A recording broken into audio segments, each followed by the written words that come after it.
క్రీస్తు నీ కొరకు సిలువలో చేసిన కార్యం. ఎప్పుడు అపవాది ఏం చేస్తాడంటే, అందుకని ఎప్పుడు అంటామంటే యుద్ధ రంగం అంటేనే mind is or battlefield అంటాం. అపవాది నిన్ను పోరాడతాడంటే నేరుగా వచ్చి నేను ఎప్పుడు పోరాడదు, డోంట్ వరీ. నేరుగా వచ్చి నీ ముందు ఏం కనబడ్డాడు, కానీ ఎక్కడ పోరాడతాడు తప్పకుండా ప్రతి ఒక్కరిని నీ మైండ్లో, నీ మనసులో పోరాడుతూనే ఉంటాడు. నీ మనసులోనే పోరాటాలు జరుగుతాయి.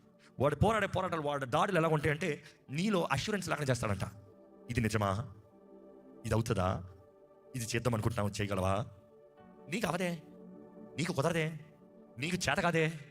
Is always the one who discourages. రెండోది, నీలో నా ఐడెంటిటీని తీసేస్తాడంట. నువ్వు ఎవరో నేను గ్రహించడం చేస్తాడంట.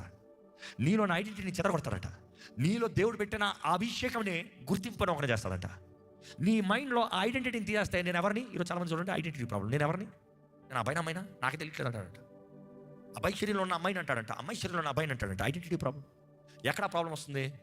మైండ్. అపవాది చేసే దాంట్లో. మూడోది, నీ నిరీక్షణ కోల్పోయేలాగా చేస్తాడు. నువ్వు రక్షించబడిన మనసు కలిగి లేకపోతే, ఆ హెల్మెట్ ధరించకపోతే నిరీక్షణ నీలో ఉండదు.